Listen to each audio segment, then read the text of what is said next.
Tratar la presencia del dolor es realmente bastante genial. Pero, ¿qué pasa con tratar la ausencia de síntomas? Nadie te enseña a hacer eso como enfermero o médico. Digamos que podología va a tomar la iniciativa y así ese ir y venir es realmente la base del cuidado contemporáneo de amenaza crónica de extremidades e isquemia. Lo único que hago por encima del promedio tal vez es juntar ideas raras y personas raras. Todo lo demás bastante por debajo del promedio. Estoy concentrado en operar y entonces escucho de fondo a alguien cantando despacito. Y yo estaba como, doctor, ¿conoces esta canción? Y él dice, ¿qué? ¿Vivo debajo de una roca o algo así?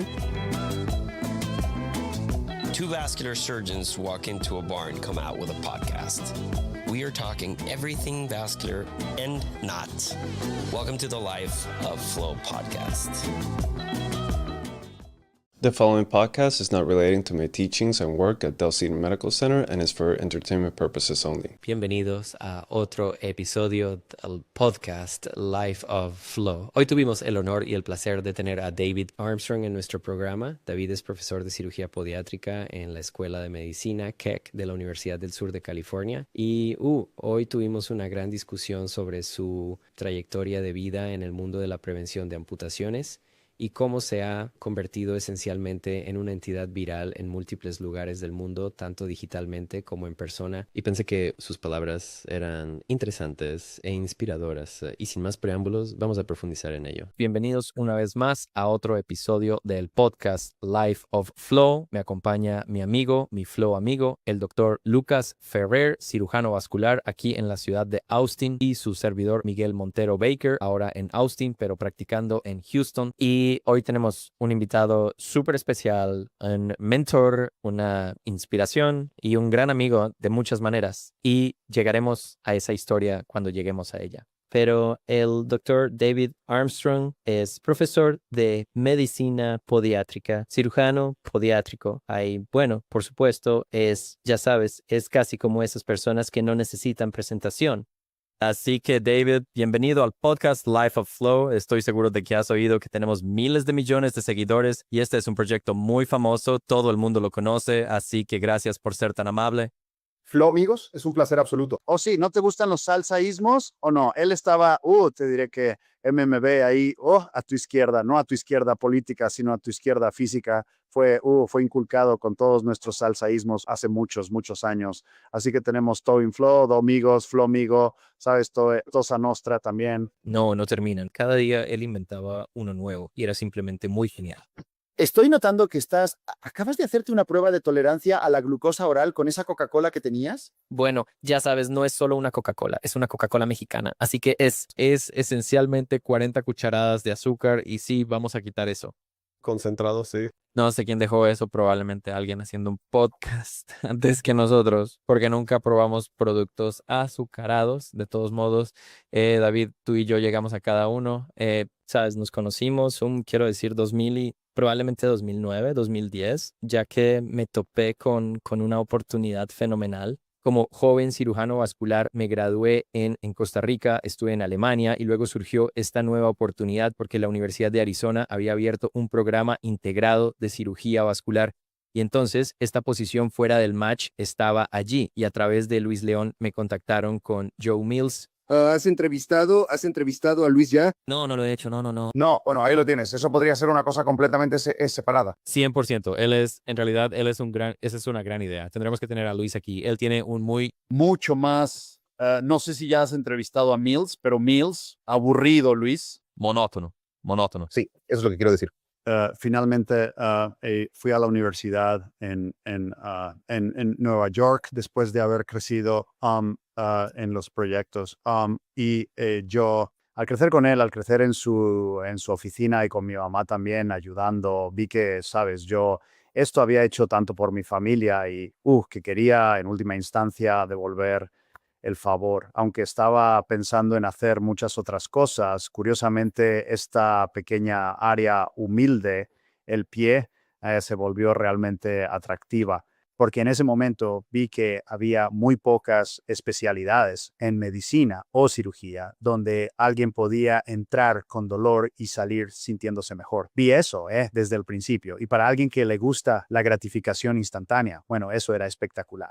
Es bastante gracioso ahora que me he inclinado hacia lo opuesto, donde el éxito se mide a menudo en milímetros y nuestros pacientes no, ya sabes, obtienen gratificación instantánea porque ellos, ahora porque las personas que tratamos no tienen el don del dolor y entonces la curación a menudo avanza milímetro a milímetro, con altibajos, pero no, así es como empezaron las cosas. Yo crecí con esto y sentí que tenía que devolver un poco con todo el trabajo que le vi hacer para esta pequeña especialidad. Me interesé en el pie de alto riesgo, por así decirlo, cuando era residente de cirugía y estaba en Detroit y, sabes, también lo recuerdo muy bien. Recuerdo haber tratado el día anterior, acabo de tratar a una atleta de alto rendimiento, una atleta universitaria en la sala de operaciones y acabo de poner un tornillo realmente grande a través de su articulación realmente grande y se sintió realmente como una inyección de testosterona. Y así que al día siguiente íbamos a dar de alta a este paciente. Es un tipo grande, mide 2 metros con 3 y sentí que lo había ayudado un poco,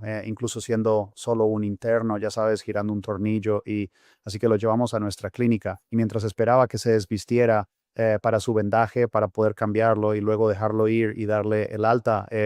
Vi a esta pequeña señora al lado y quería ayudar en la clínica porque estábamos ocupando una sala. Entonces, esta pequeña señora de al lado no medía 6 pies 8, medía como 4 pies 8 y era de la India. No es broma, chicos. Ella estaba como recién bajada del avión, toda la familia en este pequeño cuarto. Debe haber habido 5 personas en esta habitación y el hijo mayor estaba como traduciendo para ella. Y ella tenía una pequeña herida en el pie, como justo en la planta del pie. Por cierto, cuando muestro una mano, eso significa... Para mí soy un médico de pies, así que todo es sobre pies. Entonces ella tenía una pequeña herida en su pie. Y bueno, yo sabía más o menos que, ya sabes, tenías que entrar, tenías que limpiar esa herida y tal vez solo hacerla sangrar. No sabía muy bien lo que estaba haciendo entonces, no sé un poco más ahora, pero solo un poco. Pero estoy trabajando en ella, le estoy haciendo preguntas y resulta que, sabes, ella tiene lepra y diabetes. Así que ella tiene este doble golpe de neuropatía, pero ella sirvió, trabajó, curiosamente, como cocinera, sí, donde vivía en una clínica y era como una colonia, si quieres, para la enfermedad de Hansen. Y estoy mirando sus manos y si no lo saben, las personas con lepra pierden lo que uno de mis mentores, Paul Brandt, solía llamar el don del dolor. Pierden la capacidad de sentir cuando deberían tener dolor, al igual que con la diabetes. De todos modos, así que ya sabes, mientras estoy mirando esta herida en su pie y la estoy recortando y literalmente, ella está sangrando y estoy tratando de aplicar presión allí. Estoy mirando sus manos y las puntas de sus manos están quemadas. Y resulta que ella trabajaba como cocinera y metía la mano en el horno para voltear el pan naan y simplemente se había quemado la mano. Y estoy pensando para mí mismo. Y ella estaba tan tranquila como podía estar, ¿verdad? Y la estoy viendo sangrar en el suelo, tan tranquila como puede estar. Y luego doy un paso atrás y veo esta otra habitación justo al lado y este tipo grande gritando de dolor, 2 metros, gigante. Y me dije a mí mismo, Eni, meni, mini, moe. Tratar la presencia del dolor es realmente bastante genial, ¿verdad? Puedes ayudar a las personas como médico o tratando síntomas. Pero, ¿qué pasa con tratar la ausencia de síntomas? Hombre, nadie te enseña a hacer eso como enfermero o médico, ya sabes, médico, cirujano. Así que ahí es donde está. Y desde entonces, eso fue como mi primer y segundo día como interno. Realmente me fascinó esto, así que escribí a todos los que conocía, incluyendo a este tipo, Paul Brandt, que había tratado a personas con lepra, y Andrew Bolton, y Gary Gibbons, y Frank Latour. Todas estas personas que han estado escribiendo sobre esto en los años 70 y 80, y yo solo traté de imitarlos, así es como empezaron las cosas. Así que ese es mi largo soliloquio. Me voy a callar ahora, de vuelta a ustedes. No, eso es súper interesante. Estos momentos únicos donde todo conspira para empujarte en la dirección en la que deberías haber ido. Y ayuda de muchas maneras. A la gente allá afuera, recuerda, si no sientes que estás en la dirección correcta, va a suceder. Solo tienes que estar atento, ¿verdad? Y solo recuerda, Tin Marín de Dopingüe, Cucaramacara Títere fue. ¿Y cómo terminaste en Nuevo México? ¿Cuándo te conviertes en un constructor de salsa? ¿Cuándo eres un especialista en tacos? Bueno, sí, bueno, mira, yo la única cosa que he hecho por encima del promedio, soy bastante por debajo del promedio. La mayoría de las personas, todas las personas saben bastante que soy bastante, que me conocen, que soy bastante por debajo del promedio en la mayoría de las cosas. Solo pregúntale a mi sufrida y mucho mejor mi Taña. La conclusión es que lo único que hago por encima del promedio tal vez es juntar ideas raras y personas raras.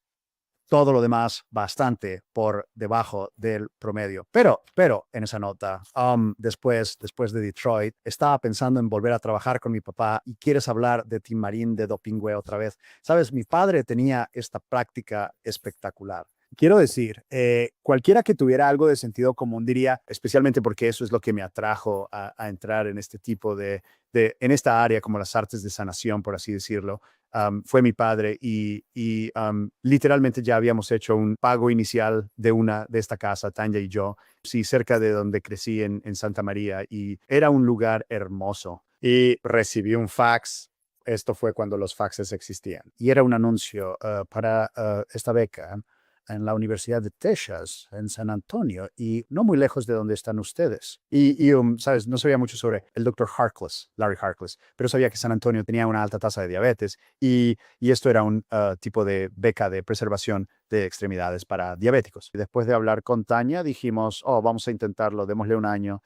Y así lo hice, y ahí fue donde conocí a uno de mis primeros flomigos, no solo Larry Harkless, que es mi gran mentor, sino Larry Lavery, y él y yo como que, él era un profesor asistente en ese entonces, y yo era ya sabes, miembro junior de la facultad como becario.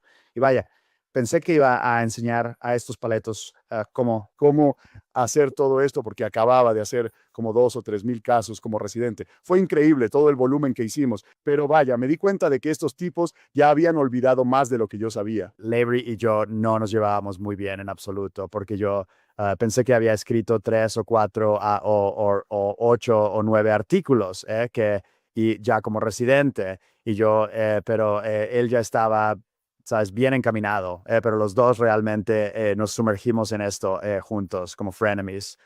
Estoy bromeando, no éramos enemigos, nos volvimos realmente cercanos, y creo que terminamos escribiendo 28 o 30 manuscritos ese año, incluso en medio de un horario clínico increíblemente ocupado. Simplemente no dormíamos mucho, pero fue enormemente gratificante. Y al final de esa beca, ¿quieres hablar? Porque yo sé que estabas hablando de nuevo sobre árboles de decisión, y recuerdo estar en el quirófano de nuevo, como de costumbre, ya sabes, a las 2 de la mañana, con algún paciente con una terrible infección, como una fascitis necrotizante, y estoy allí con Larry Harkless, que es mi gran mentor allí, y él es otro gran tipo para que ustedes tengan. Realmente necesitas entrevistar a Harkless, y Harkless me dice, porque éramos los únicos dos allí, los otros residentes estaban fuera tomando exámenes, y él dice, Dave, no te vayas, ¿qué se necesita para que te quedes? Es lo que me dijo, porque era como en medio de la noche. Y entonces yo, de todos modos, eran como las 2 de la mañana, a eso de las 5:30, 6, llego a casa y pregunto, ya sabes, hablo con Tanya, y luego llamamos a California un par de horas después, y de nuevo desperté a mis padres y intenté hablar con ellos, y dijeron, ¿sabes qué? Porque pensé que iba a ser la decisión más difícil que tendrían que tomar, ya sabes, pero dijeron, ¿sabes qué, hijo? Sigue tu estrella, ¿sabes? Y nunca, ya sabes, y tienes que preguntar, ¿qué es lo que hace a un buen hijo o una buena hija, verdad? Es alguien que ya sabes, cuida la tienda, está bien después, y va a casa y se hace cargo del negocio y trata de avanzarlo, y sí, absolutamente. Eso es absolutamente parte de lo que hace a un buen hijo o un buen chico. Es alguien que toma lo que su familia les ha dado y trata de pasarlo adelante, sí. Así que realmente no hay una buena respuesta. Ambas son correctas.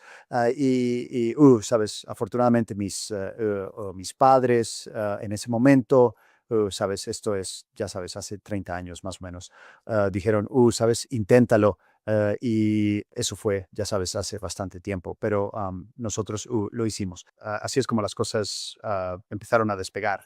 No había realmente una especialidad en esta área, por así decirlo. Yo fui uno de los primeros, el primer compañero en eso, en venir de fuera de la Universidad de Texas, pero luego esto comenzó a crecer. Construimos una unidad completa allí, el Instituto de Diabetes de Texas, en el condado de Berkshire, con nuestro programa de preservación de extremidades. Me mudé varios años después a Arizona para la primera especie de gira para ayudar a construir un programa de investigación en nuestro vía, mientras al mismo tiempo hacía algunos trabajos de doctorado y de medicina y de maestría en Manchester, en el Reino Unido. Luego fui reclutado para ser decano de investigación en Chicago. Y en ese momento en Chicago voy a llevarte a Joe Mills, estábamos tratando de reclutar a Joe para que viniera a Chicago, y cuando él estaba siendo reclutado en la Universidad de Chicago, estábamos tratando de desarrollar todo este programa de preservación de extremidades en el área de Chicagoland, y Joe estaba, todo esto casi llegó y luego se desmoronó en el último minuto porque 2 de los 6 hospitales con los que estábamos tratando de trabajar no se llevaban bien. Así que al mismo tiempo, dependiendo de a quién le preguntes, creo que la historia cambia un poco, pero creo que hubo un poco de reclutamiento inverso y fui reclutado a Arizona de nuevo. Comenzamos un programa, de nuevo, no. Una de las únicas cosas que hacemos bien es crear acrónimos. Lo llamamos la Alianza para la Salvación de Extremidades del Sur de Arizona. Nuestro programa ahora se llama la Alianza Académica para la Salvación de Extremidades del Suroeste. Tuve que preservar el acrónimo. Tienes que ser una mosca en la pared en la clínica. Porque ya sabes, David, porque tú y Ross eran como David es alegre, ¿verdad? Sí, como y creativo y ya sabes, inteligente y se le ocurren estas cosas y tiene una manera con las palabras y como que está yendo. Y luego Joe es como, ya sabes, una papa sin sal. Sí, y siempre tenía todas estas cosas pasando. Entonces, la cosa era que, ya sabes, Cota traía esto y luego Joe siempre estaba como haciendo algo o absolutamente molesto por algún problema administrativo. Y era solo este ir y venir, ir y venir, ir y venir. Y luego de toda esa locura te perdías como aprendiz tratando de averiguar qué demonios estaba pasando. Pero luego en algún momento te das cuenta de que han A, pasado por ecografías, B, revisado angiografías, C, D, entrado y salido de la habitación del paciente 2 o 3 veces, colaborado de un lado a otro y al final hubo este consenso. Ahora como que hay un plan y luego verías a estos pacientes súper felices y ya sabemos cuál es el plan y digamos que podología va a tomar la iniciativa o vascular va a tomar la iniciativa y luego vamos a regresar. Y así ese ir y venir, ya sabes, sin los teatrales, es realmente la base de, yo diría, el cuidado contemporáneo de amenaza crónica de extremidades e isquemia. Porque estamos hablando en el punto donde muchos de estos libros y artículos ni siquiera estaban escritos, ¿verdad? Quiero decir, el Journal of Vascular Surgery, ¿cuál es el año en que el Journal of Vascular Surgery publica ese, yo diría, hito, donde el primer JVS simplemente muestra la medicina podiátrica en la sociedad de aterosclerosis uniéndose y creando este consenso? Este fue un momento muy importante en la vida. Ese mismo año, 2009, cuando estabas llegando, trajimos liderazgo del Toe and Flow, ¿verdad? Trajimos de la APMA, las asociaciones nacionales y la SOS, incluyendo directores ejecutivos, etcétera. Fue genial. Y estuvimos allí, literalmente, solo un par de horas. Bueno, realmente unas pocas horas. Más o menos definimos la estructura de una alianza entre entidades, entre podología y cirugía vascular, que luego en un año, aunque no lo creas, tuvimos el primer número doble de las 2 revistas principales, el JVS y APMA. ¿Sabes? Todos estamos, ¿sabes? Como mirando nuestro propio ombligo en nuestra pequeña, ¿sabes? Carrera, algo solipsista si quieres, ¿sabes? Es como nuestra propia cosa, ¿verdad? Ya sabes, nuestras propias carreras son relativamente cortas en el gran esquema de las cosas. Cuando yo estaba empezando, ni siquiera había un médico de urgencias.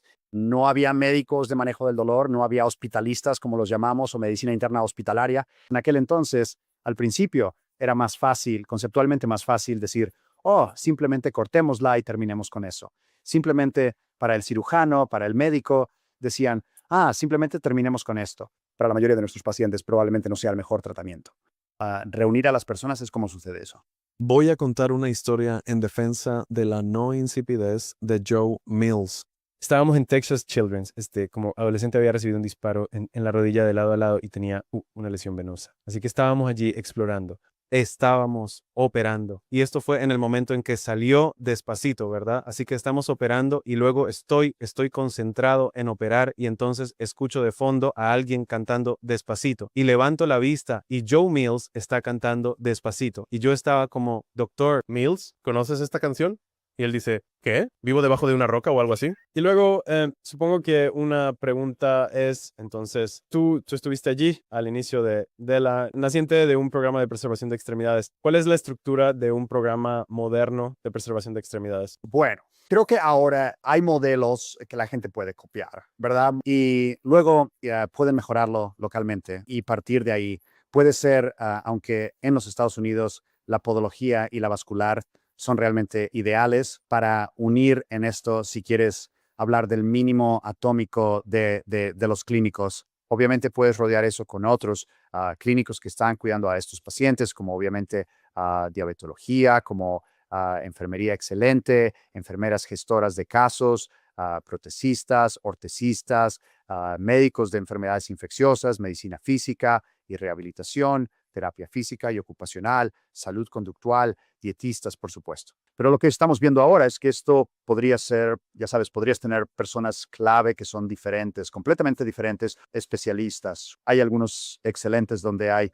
una enfermera que es una especie de culto a la personalidad, dirigiendo una de estas cosas y trayendo a otras personas. Y entonces esto es lo que estamos buscando, esto es lo que vemos ahora. Y entonces realmente enumeramos como las cosas que necesitas marcar. Mucho de eso ahora ha sido publicado. Literalmente acabo de regresar de Australia hace apenas poco menos de tal vez 30 y algo horas. Y ahora hay un programa allí que habla sobre la acreditación ahora para centros de diabetes, pero también para centros de preservación de extremidades, dentro de centros de pie diabético, dentro de este tipo de centros. Así que este tipo de cosas existen y esa es otra razón por la que desarrollamos.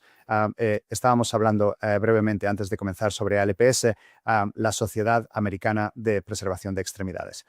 Dios sabe que no empezamos otra sociedad, preferiría que me arrancaran la piel lentamente de la cara que tener otra de estas, ya sabes, membresía o algo. Pero la razón por la que lo hicimos es por esa pregunta que estás haciendo, porque no hay una sola mujer u hombre que sea el especialista en esta área. Cuando nosotros hace muchos años reunió al grupo Gendelot en América Latina, una de las cosas que rápidamente nos dimos cuenta fue que al trabajar para desarrollar estos grupos necesitábamos dejar de lado cualquier pensamiento elitista de que solo ciertas especialidades o ciertas personas deberían ser los cuidadores, porque exactamente como dices, no somos suficientes para salir y encargarnos de esto. No quiero ponerme político, pero es, ya sabes, a ciertas cosas que han, ya sabes, causado revuelo en los medios y cosas así. No hay suficientes de nosotros ahí fuera.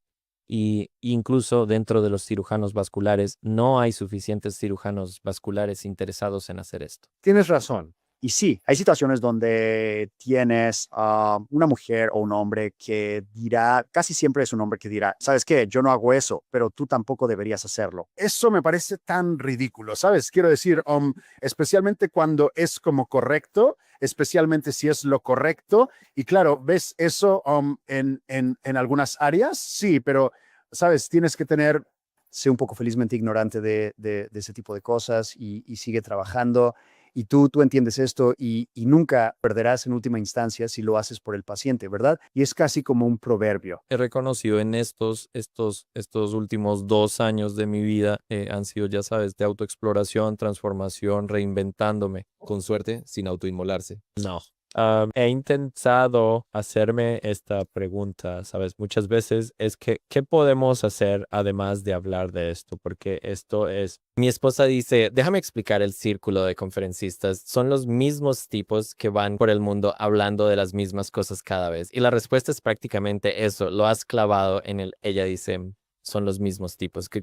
Es Giacomo, eres tú, es David, y todos están hablando de lo mismo todo el tiempo. Y sí, porque hay una parte muy importante de esto, que es insistir en el punto, hablar de ello, difundir el mensaje. Pero luego también me encuentro en medio de la noche, en una noche de insomnio. ¿Qué puedo hacer? ¿Qué es lo que realmente puedo intentar hacer además de solo hablar de estas cosas? Y se me ocurren 2 cosas y me gustaría conocer sus perspectivas sobre ellas. Uno son los centros de excelencia, porque conocemos muchas condiciones de enfermedad en el sistema de salud estadounidense que incluso tienen reembolsos vinculados a ciertos lugares. No se puede hacer un trasplante cardíaco en cualquier lugar. Y el otro es cómo intentamos mejorar la desalineación de incentivos. Y el concepto de atención basada en el valor viene a la mente, que se utiliza mucho, especialmente en la comunidad de nefrología. Los programas de cuidado renal en Estados Unidos en este momento son grandes programas de CMS en los que participan muchos médicos en modelos capitados de riesgo y todas estas cosas. Entonces, David, tus pensamientos sobre estos 2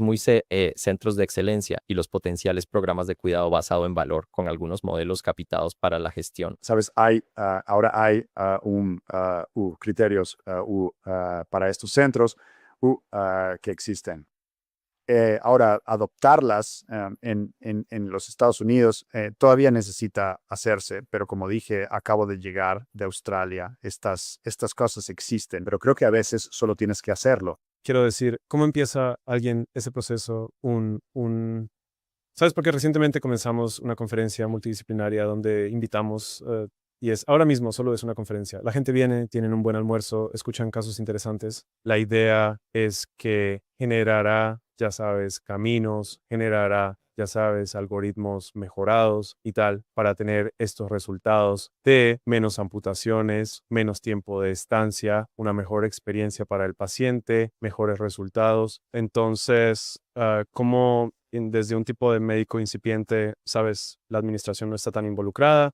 Lo llevas bien, hablemos de la administración, hagamos que se comprometan con este concepto de un centro de excelencia y la inversión de tiempo, capital, personal y demás que conlleva eso. Obviamente tienes que tener algún elemento de tipo de arriba hacia abajo, ya sea A, aceptación, o B, casi todas las unidades que hemos comenzado han sido con una combinación de esos tipos de ese tipo de cosa. Literalmente, lo que teníamos cuando comenzamos nuestra unidad inicial de entrada y salida fue solo 2 clínicos que realmente se preocupaban por el problema y teníamos un hospital que no iba a detenernos de hacerlo. Y lo que terminó sucediendo es que al final de solo un año y medio, vimos sin añadir nada más que un podólogo, a este tipo de programa de flujo y dedos. Cuando tuvimos estos números, comenzamos a mostrarlos y otras personas empezaron a publicarlos. Y estos datos ahora existen y puedes encontrarlos. Así que puedes llevarlo a la oficina principal con la alfombra bonita y los muebles elegantes y sentarte con la alta dirección y obtener su apoyo, al menos para un piloto, desde el principio, incluso después de haber comenzado las cosas. Y ya sabes, esta discusión casi siempre es un éxito. Ya sabes, si son buenos en lo que hacen, Dios todo, es mucho mejor, ¿sabes? Pero como en mi caso, realmente no importa si eres bueno en lo que haces, eso no, ni siquiera necesitas eso. Dave tiene miles de publicaciones, pero hay una en particular que realmente me gusta. No recuerdo dónde fue, pero era algo así como un plano del desarrollo. Y pasas de pasos muy básicos, identificando a los participantes, porque a veces puede haber mucha complejidad política. Así que reúnes a todas estas personas y luego comienzas a organizar sus vidas y a facilitarlo con algo tan simple como una línea directa para los pies, ¿sí? Y luego ya sabes todo y tú le dices al hospital que está en la sala de emergencias y a todos, oye, este es el pie, el número. Sí, marcas este número. Y siempre vamos a, todos como un equipo, unirnos y luego vamos a clasificar a este paciente, vamos a empezar a hablar el mismo idioma y luego vamos a decidir y vamos a mirar los no invasivos y luego todos vamos a colaborar. Sí, y a medida que eso se vuelve más fácil, la gente se involucra. Olvido dónde pusiste esto. Se llama 4 pasos hacia el éxito, en realidad. Lo llamamos una línea caliente de pie. Es como llamar por un código o ya sabes, lo que sea. ¿Sabes a lo que me refiero? Y cuando el EI y el EDI lo tiene y las salas lo tienen. Entonces, ellos saben que si alguien llega a tu sala de hospital o si están a través del departamento de emergencias, hay solo un número al que llamar. Y luego tu equipo, sea cual sea tu equipo, va a descender sobre ese paciente en el departamento de emergencias, en las salas, y van a decir, está bien. Y todo el triaje, por cierto, no tienes que hacer nada. Y ahí lo tienes. Espero que todos usen estos planos porque funcionan. Lo he visto una y otra vez. Lo hicimos lo hicieron en Arizona. Luego lo hicimos en Baylor y funciona repetidamente. Consigue a las personas adecuadas, consigue las líneas telefónicas adecuadas, consigue el centro adecuado. Ya sabes, identifica, sigue, publica y la gente vendrá.